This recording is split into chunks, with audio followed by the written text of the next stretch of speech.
semuanya, perkenalkan, aku Arifa Darayani Sultan dengan NIM 15022231179. Nah, di video kali ini aku akan belajar bareng kalian. Kita tuh bakal bahas tentang komunikasi antar budaya. Langsung aja kali ya teman-teman, kita kupas materinya sampai selebihnya. Komunikasi antar budaya adalah suatu proses komunikasi yang dimana terjadinya antara orang-orang atau sekelompok orang yang memiliki perbedaan budaya, ras, etnik, agama, dan ekonomi. Itu definisi komunikasi antar budaya secara umum. Kita akan lanjut belajar tentang definisi komunikasi antar budaya menurut para ahli. Definisi komunikasi antar budaya. Yang pertama, menurut Samovar, Porter, dan McDonald, komunikasi antar budaya adalah komunikasi antara orang-orang yang persepsi budaya dan sistem simbolnya berbeda. Yang kedua, menurut West and Partner, komunikasi antar budaya merujuk pada komunikasi antara dan di antara individu dan kelompok yang latar belakangnya berbeda. Apa sih sifat alami dari budaya? Yang pertama, budaya itu biasanya merujuk pada gaya hidup yang relatif unik dari sekelompok orang. Yang kedua, budaya itu diteruskan dari generasi ke generasi. Contoh dari budaya yang diteruskan dari generasi ke generasi adalah budaya bahasa ibu. Tapi kalian harus ingat, budaya sendiri itu bukan diturunkan dari genetika, tapi melalui komunikasi. Kalian udah pada tahu kan, alat komunikasi yang paling penting itu apa? Pasti dong, bahasa. Nah, bahasa itu mempunyai peran penting dalam komunikasi antar budaya karena bahasa itu akan mengurangi kesalahpahaman dalam perbedaan budaya tersebut. Oke, kita lanjut ke perbedaan budaya. Nah, perbedaan budaya itu terbagi menjadi 4 guys. Yang pertama ada power distance, yang kedua ada maskulin dan feminin, yang ketiga ada individual dan kolektif, yang terakhir ada budaya konteks tinggi dan konteks rendah. Selanjutnya adalah power distance. Nah, power distance itu sendiri terbagi menjadi 2, yaitu high power distance dan low power distance. Nah, power distance sendiri itu dibagi menurut apa sih? Menurut cara pandangnya. Hal yang diutamakan dalam high power distance adalah kekuasaan, sedangkan low power distance itu contohnya seperti ketika kita ngambil keputusan itu tuh atasan kita tuh udah ngambil keputusannya secara sendiri, jadi atasan kita tuh bakal bareng-bareng gitu dan ngambil keputusannya. Selanjutnya kita akan belajar tentang perbedaan budaya dalam maskulin dan feminin. Nah, perbedaan ini tuh bukan dari kayak cara jenisnya, jadi kayak cowok-cowok bukan, cewek-cewek bukan, tapi ini tuh dari cara pandang kita. Contohnya tuh kayak gini, kalau semisal cowok tuh kan mesti laki-laki dipandangnya tegas, kuat, terus kalau spesial tuh kayak lemah lembut, terus kayak harus menjaga kesopanan. Selanjutnya kita akan bahas perbedaan budaya individual dan kolektif. Pada perbedaan budaya ini biasanya tuh ada keterkaitannya dengan kepribadian seseorang seperti introvert atau extrovert. Yang keempat, kita akan mempelajari budaya konteks tinggi dan budaya konteks rendah. Jadi budaya konteks tinggi ini budaya yang cenderung mementingkan cara berkomunikasi. Nah, biasanya informasinya tuh akan disampaikan dengan interaksi, jadi dengan kata-kata, dengan lisannya gitu. Terus ada beberapa ciri-cirinya. Nah, yang pertama itu dia disampaikan secara implisit dan lisan. Yang kedua, pasti menggunakan emosi dan basa-basi.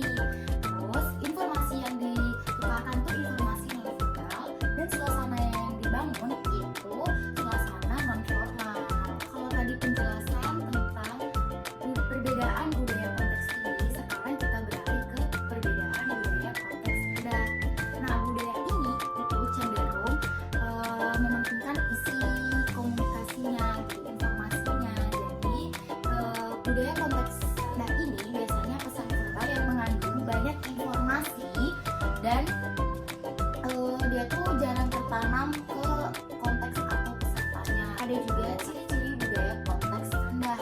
Yang pertama, biasanya disampaikan secara eksplisit dan tulisan. Yang kedua, biasanya nggak gunain emosi dan nggak bakal yang namanya gunain basa-basi gitu. Terus Yang ketiga, informasi yang ditukarkan itu informasi verbal dan suasana yang dibangun pasti formal. Kalau tadi kita udah bahas tentang perbedaan budaya, pasti dong kita harus cari solusinya.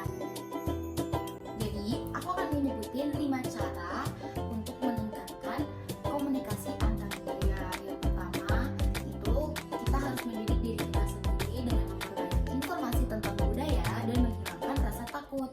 Yang kedua, kita harus mengenali perbedaan budaya, entah itu budaya antar pribadi, antar kelompok, atau entah itu antar makna.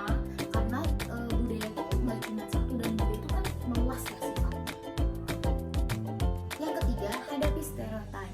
Nah, stereotip sendiri itu memberikan kesan kaku pada seseorang atau kayak kelompok orang gitu, yang dimana kesan tersebut itu bisa berupa positif atau negatif. Nah, gimana sih caranya kita mengatasi atau menghadapi itu stereotipnya biar kayak sedikit berkurang lah ya gitu. Nah, kita tuh harus menggali dukungan dan kita tuh harus membangun kayak bisa menolak stereotip.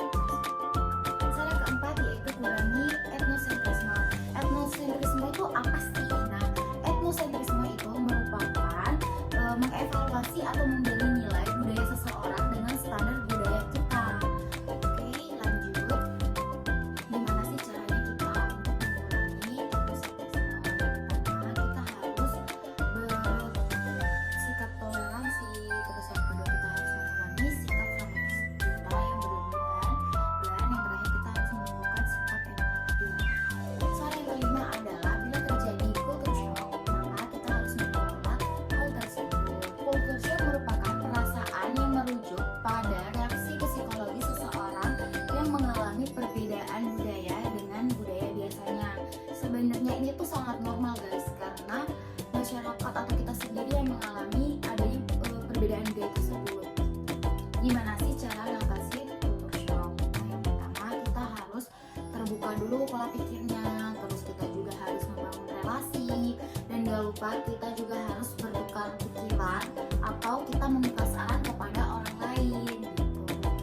Oke teman-teman, di video kali ini kita udah belajar tentang komunikasi antar budaya. Nah, dimulai dari pengertian komunikasi antar budaya, dan dimana komunikasi antar budaya adalah suatu proses komunikasi yang terjadi di antara orang-orang yang memiliki kebudayaan, ras, etnik, agama, maupun ekonomi yang berbeda-beda. Terus, tadi kan kita udah bahas bahasa. Nah, bahasa tuh penting banget guys di dalam komunikasi antar budaya. Terus yang kita bahas tadi itu, kita tadi juga udah belajar tentang apa sih perbedaan budaya. Nah, perbedaan budaya itu sudah terbagi jadi 4 guys. Tuh, tadi kan berdasarkan moral stance dan lain-lain gitu. Dan yang terakhir tadi kita belajar tentang bagaimana cara kita untuk meningkatkan komunikasi antar budaya, yang tadi dengan cara kita harus mendidik diri kita sendiri, mengenali perbedaan dan lain-lain yang tadi udah aku sempat bahas. Ternyata materi kali ini udah selesai nih teman-teman. Jangan lupa untuk mampir ke kolom komentar untuk berdiskusi, dan sampai jumpa lagi. Bye bye.